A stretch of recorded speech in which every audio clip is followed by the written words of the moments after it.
Es un gusto estar con ustedes en el estudio de Primera de Corintios. Estamos en la serie 3 y hoy tendremos el mensaje número 6. Si gustan abrir sus Biblias a Primera de Corintios, capítulo 6, voy a leer versículos 9 al 11. Y dice así la palabra de Dios. ¿No sabéis que los injustos no heredarán el reino de Dios? No erréis, ni los fornicarios, ni los idólatras, ni los adúlteros, ni los afeminados, ni los que se echan con varones, ni los ladrones, ni los avaros, ni los borrachos, ni los maldicientes, ni los estafadores heredarán el reino de Dios. Y esto erais algunos, mas ya habéis sido lavados, ya habéis sido santificados, ya habéis sido justificados en el nombre del Señor Jesús y por el Espíritu de nuestro Dios. Oremos. Señor, gracias por darnos tu palabra, que es la guía infalible en nuestras vidas, aun cuando no lo reconocemos o no lo hayamos reconocido.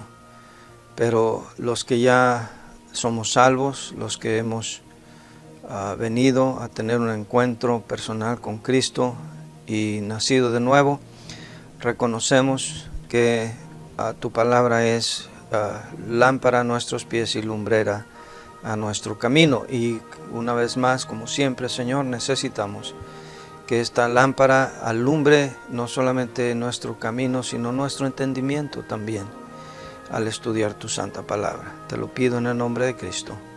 Amén. Dice aquí en el versículo 9, ¿no sabéis que los injustos no heredarán el reino de Dios? Y alguien puede pensar, bueno, yo no soy injusto, yo trato de ser justo con todo el mundo. Pero eso es porque quizás no entendemos qué quiere decir injusto. Entonces quiero que me acompañen hoy para ver cómo describe aquí Pablo a los injustos. Desde el versículo 1, en nuestro estudio vimos que no había que llevarse a juicio delante de los injustos. Luego, más adelante en el versículo 6, los menciona, los injustos, como incrédulos. ¿Incrédulos en qué? ¿En la hada madrina? ¿En Santa Claus? No, nada de eso. Incrédulos en cuanto a la obra de Cristo en la cruz del Calvario, porque todo el mundo cree en Dios, pero no todo el mundo cree que Cristo murió tomando su lugar por sus pecados en la cruz del Calvario. Entonces eso es un injusto, eso es un incrédulo. Pero aquí, al llegar al versículo 9, él da una lista un poco más amplia para despejar toda duda de qué es un injusto. Entonces vamos a hablar de eso hoy. Vamos a hablar de qué es un injusto, qué hace un injusto y quién es un injusto. Primero vamos a ver qué es un injusto. Si hacemos un análisis etimológico aquí de esta palabra, encontramos que la palabra injusto viene del griego adikoi. Y la palabra adikoi está formada de dos partes, como todos los términos que heredamos del griego en español. La partícula a es una partícula privativa, o sea, es la negación. Entonces, adike quiere decir no justo. Bueno, ya separamos las partes etimológicas de esta palabra, pero vamos a ver qué nos dice el léxico, que no es otra cosa más que un diccionario de la lengua original en que se escribió la Biblia, en este caso griego. Injusto se nos menciona en Romanos 3:5, en Hebreos 6:10, y se resume o se define de la siguiente manera: es aquel que quebranta la ley de Dios. Es un injusto, un pecaminoso. Se menciona aquí en 1 Corintios 6:9. Y también se contrasta con lo contrario, es lo opuesto a dikaios, o sea, el que es justo, tal como se menciona en Mateo 5:45, Hechos 24:15, 1 Pedro 3:18. Es lo opuesto también a eusebes, que quiere decir devoto. Y también se menciona este término en 2 de Pedro 2:9. Entonces, en ese sentido, y de acuerdo con el lenguaje de los judíos, a los gentiles se les llama adikoi, o sea, no justos, o dicho como se usa aquí, injustos. Ahora, ¿cómo es que normalmente llegó la palabra a significar, como la mayoría de las personas lo entienden, y nosotros mismos lo entendíamos antes de adentrarnos un poco más al estudio de la Biblia, como un término relacionado al aspecto judicial, al aspecto de los tribunales? O sea, se identifica uno o inmediatamente asocia uno mentalmente la palabra justo, justicia, con aplicar la ley, con ser equitativo. Bueno, es así porque originalmente la palabra justo, como vimos aquí en la definición del léxico, es alguien que no quebranta, que no viola la ley de Dios. Entonces es mantenerse en la línea recta, o sea, en la línea que Dios trazó, y no desviarse a izquierda o a derecha. Entonces, de ahí el término, una persona justa, no solamente en el área jurídica, sino en cualquier otro aspecto de la vida de uno. Un justo es alguien que no se desvía de lo que es recto, ya sea un comerciante en su romana, en su balanza, dando medida justa, o ya sea un juez dando una sentencia justa, ya sea un padre distribuyendo sus bienes equitativamente a su descendencia, o cuando están pequeños dándoles la disciplina equitativamente también a sus hijos. Entonces, de allí tomamos esta definición, y la Biblia lo amplía más que simplemente al término o al área judicial. Esto es algo que se puede aplicar en la vida diaria, en cuanto al hablar, en cuanto a nuestro trato con nuestros semejantes, aún en lo que se refiere a nosotros mismos, porque como vamos a ver aquí, algunos de estas cosas que hace un injusto, como emborracharse, como echarse con varones, son cosas injustas porque se ha desviado de lo que es justo, de lo que es correcto, de lo que Dios ha marcado, de la pauta y la línea recta que Dios ha marcado. Entonces, eso es lo que es un injusto. Ahora, ¿qué hace un injusto? Vamos a ver el análisis teológico. Injusto, en términos más simples, doctrinales, simplemente significa pecador. En la connotación jurídica de la que hemos hablado, es alguien que no se ha desviado de la ley, en este caso la ley de Dios que es recta y es justa. Entonces eso prácticamente es un injusto, cualquiera que se haya desviado, y es bueno mantener este concepto en mente, porque uno puede estar desviado un poco o uno puede estar desviado mucho de la ley de Dios. Un injusto es simplemente alguien que se ha desviado, y no hace diferencia aquí de qué tanto se ha desviado, un poco o un mucho, porque tendemos nosotros a compararnos nosotros mismos con otros que a nuestro parecer, a nuestro juicio, se han desviado mucho más. Pero aún así, como la Biblia lo describe en otras tantas partes, es mentiroso aquel que miente. Es ladrón aquel que roba. Y la Biblia no hace distinción, porque Dios no hace distinción de qué tanto miente o qué tanto roba. Así que mantengamos eso en mente. Un injusto es aquel que hace todo aquello que se aparta, se desvía del patrón y la norma recta, justa de la ley de Dios que Él nos ha trazado. Entonces vamos a ver esta descripción de la que nos habla Pablo. En los versículos 9 y 10 menciona 10 cosas. Y aquí está la lista, en los versículos 9 a 10. Dice, no erréis, ni los fornicarios, ni los idólatras, ni los adúlteros, ni los afeminados, ni los que se echan con varones, ni los ladrones, ni los avaros, ni los borrachos, ni los maldicientes, ni los estafadores heredarán el reino de Dios.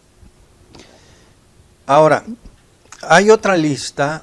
Podemos clasificar estos pecados, estas actividades que identifican a una persona injusta. Podemos clasificar de diferentes maneras: pecados contra sí mismo, pecados contra su prójimo, pecados contra Dios. Pero me parece más conveniente usar la división juanina, la que encontramos en Primera de Juan 2:15. Y si me permiten, déjenme leérselas ahí. Dice la Biblia allí, no améis al mundo, ni las cosas que están en el mundo. Si alguno ama al mundo, el amor del Padre no está en él. Y luego en el versículo 16, porque todo lo que hay en el mundo, y aquí están las 3 categorías, los deseos de la carne, los deseos de los ojos y la vanagloria de la vida, no proviene del Padre, sino del mundo. Entonces son 3 categorías que menciona aquí el apóstol Juan, y vamos a usarlas estas como referencia de cómo las podemos clasificar en estas 3 áreas. Entonces vamos a ver lo que hace, eso es lo que hace un injusto. Ahora vamos a ver quién es un injusto. Entonces primero vamos a ver, como dice ahí Juan, los deseos de la carne. Aquí entrarían todos estos pecados que tienen que ver con la autosatisfacción, con la búsqueda de un placer egoísta, personal, y que tiene que ver con la carne, son los deseos de la carne. Entonces aquí entran estos pecados: los fornicarios, los adúlteros, los afeminados, los que se echan con varones, y podríamos mencionar también los borrachos. Entonces, no es malo el deleite sexual, pero Dios ha puesto un marco de protección para que el hombre pueda disfrutar de ese don que Dios le dio, que es un instrumento, un canal por el cual Dios diseñó al hombre para que se reprodujera. Un hombre con una mujer dentro del marco legal del matrimonio, y Dios bendice. La Biblia dice, honroso sea en todos el matrimonio y el lecho sin mancilla, pero a los fornicarios y a los adúlteros juzgará Dios, nos dice el libro de Hebreos. Y además, Romanos 1:26 nos dice que cualquier otra práctica sexual, incluyendo estas que se mencionan aquí, como echarse con varones y ser afeminados, eso es contra naturaleza, dice Romanos 1:26. Dice, por esto Dios los entregó a pasiones vergonzosas, pues aún sus mujeres cambiaron el uso natural por el que es contra naturaleza. En el principio creó Dios, dice la Biblia, los cielos y la tierra. Varón y hembra los creó. Y Dios creó al hombre y lo creó varón y hembra. No hay un tercer sexo. no hay transgénero, eso no existe, todo eso va en contra de la naturaleza de Dios y por lo tanto todos los que buscan un placer carnal en cualquier tipo de desviación sexual que no sea dentro del marco legal del matrimonio es pecaminoso y es condenado por Dios.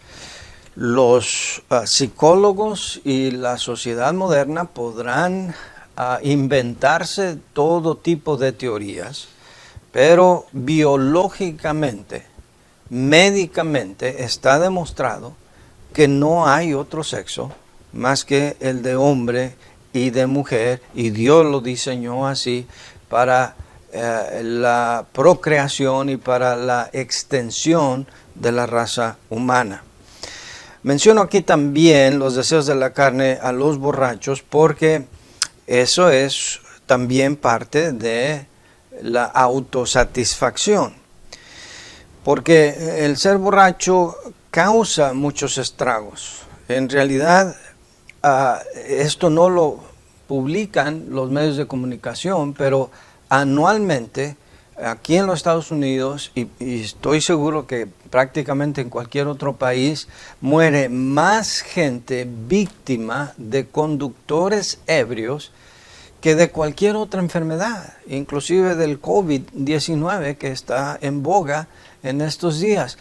Pero no se menciona, ¿por qué? Porque el negocio del alcoholismo es un negocio lucrativo, es un negocio en donde hay mucho dinero de por medio y no se atreven a hablar del alcoholismo como un pecado, sino que incluso aquellos que tratan de ayudar a los que han caído en la esclavitud del pecado de la borrachera, lo llaman una enfermedad, lo cual pues es absolutamente ridículo. Mientras no se llame por lo que es, como Dios lo llama, no va a tener una solución eficaz, permanente.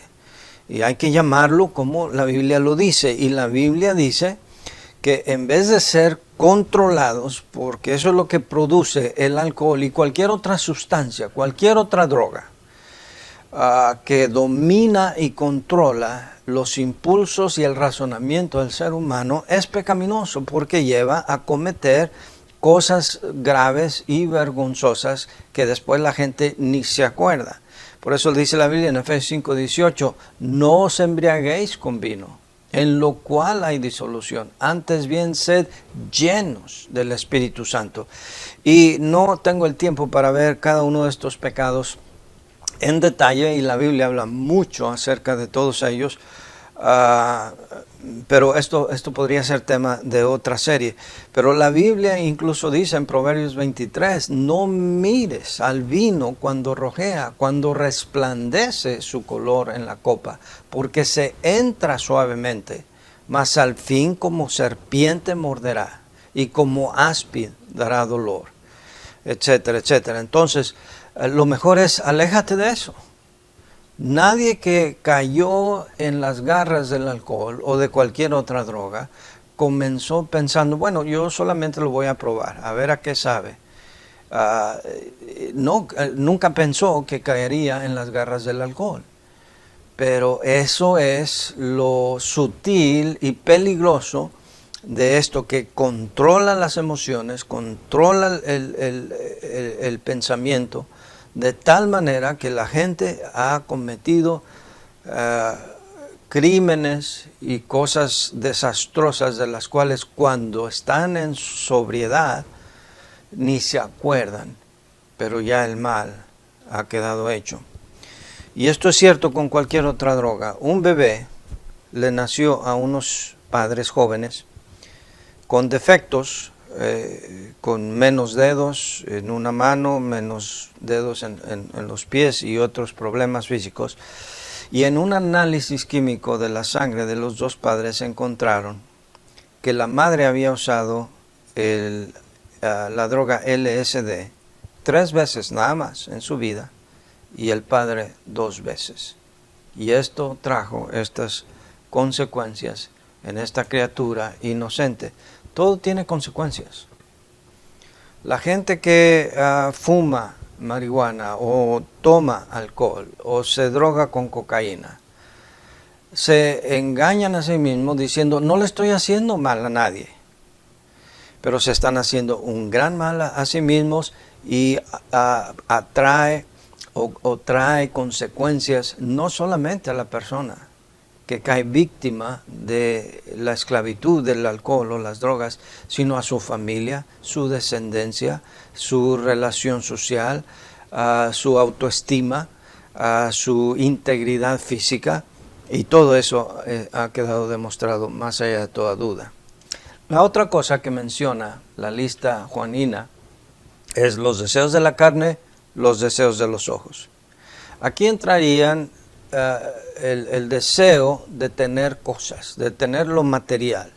Y aquí está el problema de los ladrones, de conseguir sin esfuerzo tener esas cosas que a otros en el curso normal de la vida tiene que trabajar, tiene que ganarse suficiente si quiere comprarse y tener alguna de estas cosas, pero el ladrón busca la manera de hacerlo sin esfuerzo, y esto está condenado en la palabra de Dios. Los avaros y codiciosos están en el mismo plano. ¿Por qué? Porque el ladrón, para poder llegar a consumar su acto de robo, primero tuvo que haber codiciado.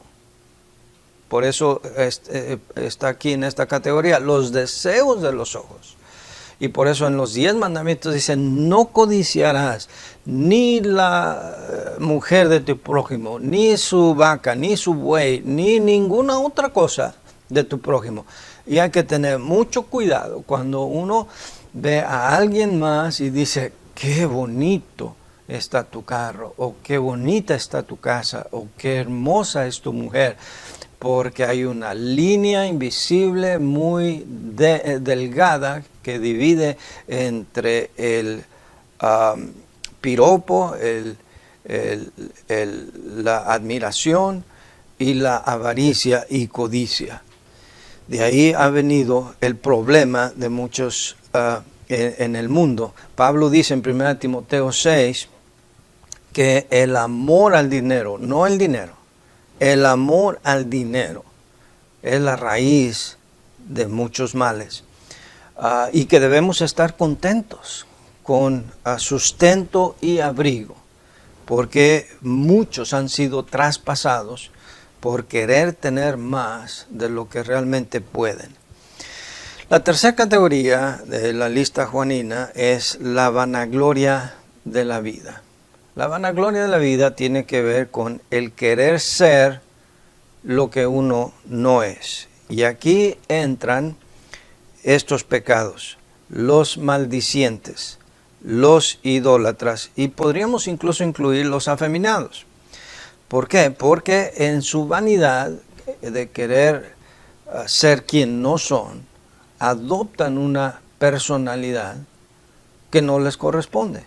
Biológicamente, un afeminado es un hombre.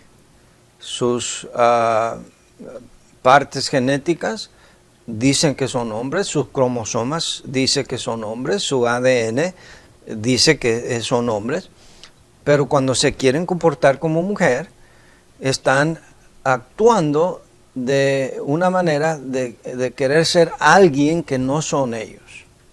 En cuanto al pecado de los maldicientes, también en otras versiones se le llama injuriadores. Son el pecado de, dice Santiago 3:9, de maldecir a alguien, aunque por un lado bendecimos a Dios con la misma boca y con la otra maldecimos a nuestros semejantes, pero al maldecir a esos semejantes, en realidad estamos maldiciendo la imagen de Dios, porque el hombre ha sido creado a imagen y semejanza de Dios, de modo que cuando maldecimos a alguien, estamos maldiciendo a Dios, ¿verdad? Porque esa persona tiene quizás cosas que nosotros no tenemos y le hace sentir mejor a alguien maldecir, injuriar a otra persona sin darse cuenta que al hacerlo está maldiciendo a alguien que fue creado por Dios y que fue creado a la imagen de Dios. Entonces está maldiciendo indirectamente a Dios.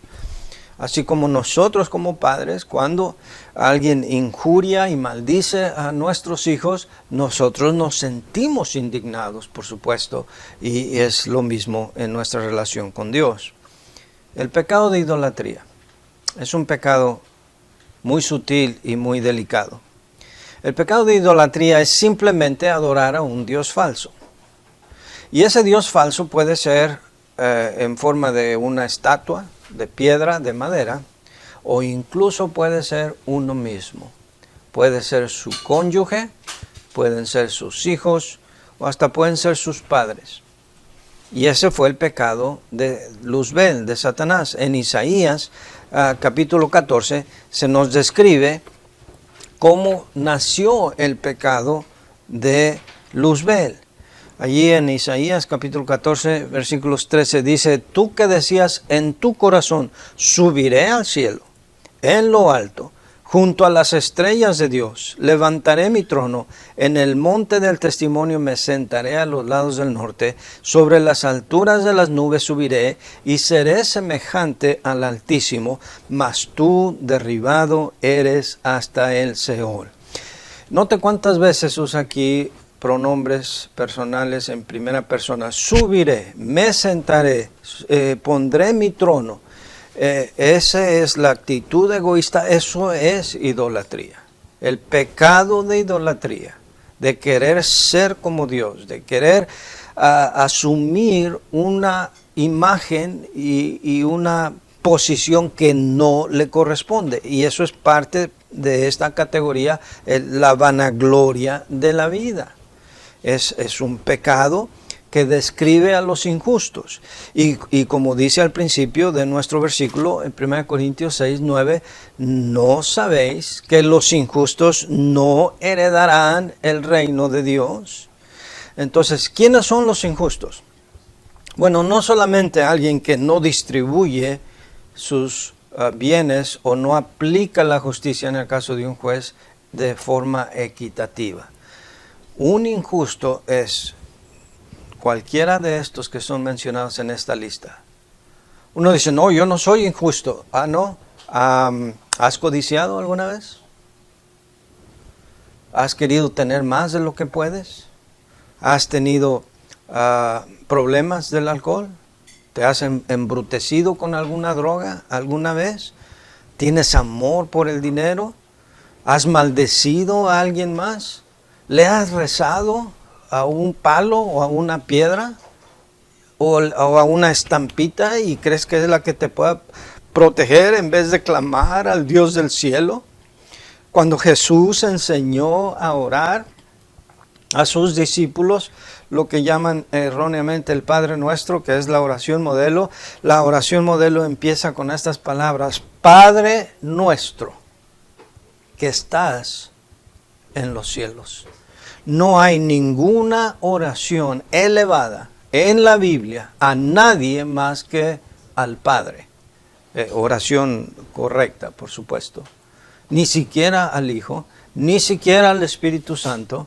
La oración bíblica va dirigida al Padre, no a la Madre de Dios, si es que existiera tal cosa, que no lo es porque es blasfemia, o al Hijo, o al Espíritu Santo, o a un ángel, o a algún otro ser poderoso o santo que haya vivido sobre la tierra que pueda contestar la oración. Solo Dios contesta la oración. De modo que, ¿quién es un injusto? Pues mire, quizás no le guste la compañía en la que usted se encuentra, pero si usted no es borracho, pero ha mentido, ha codiciado, ha maldicho a alguien más, o ha robado un lápiz, un clip de papel del trabajo, un clavo en el trabajo que se lo llevó a su casa, eso lo constituye ladrón, eso lo constituye a uno como injusto de acuerdo a lo que dice esta lista.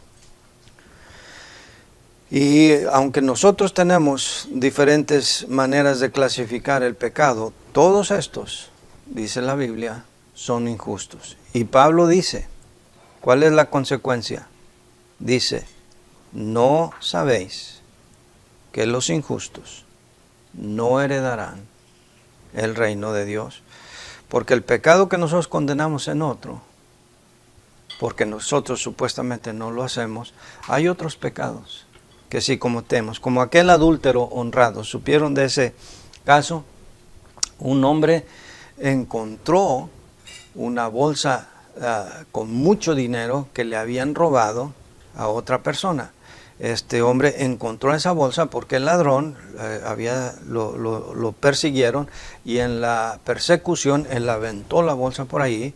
Este hombre encuentra la bolsa con mucho dinero y busca para ver a quién le pertenece, y encontró allí las tarjetas de identificación, los carnets del dueño o la dueña de esa bolsa, y fue y lo entregó honradamente. ¡Qué fabuloso! Una persona bien honrado. Pero él pidió a las noticias que no revelaran su nombre.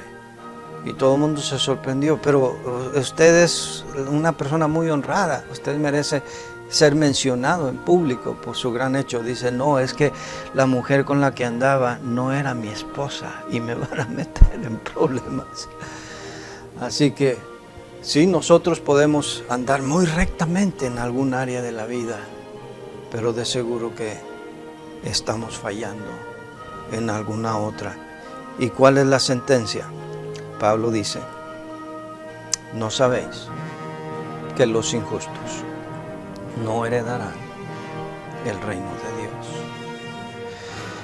La próxima lección hablaremos de, entonces, ¿cómo puedo hacer yo, siendo injusto? ¿Cómo puedo yo recibir el perdón? ¿Cómo me puedo hacer un justo? ¿Qué tengo que hacer? Bueno, aquí en el versículo 11 lo dice, y lo vamos a ampliar más la próxima vez. Dice, esto erais algunos, mas ya habéis sido lavados, ya habéis sido santificados, ya habéis sido justificados en el nombre de Dios. Pero de eso vamos a hablar más en la próxima ocasión.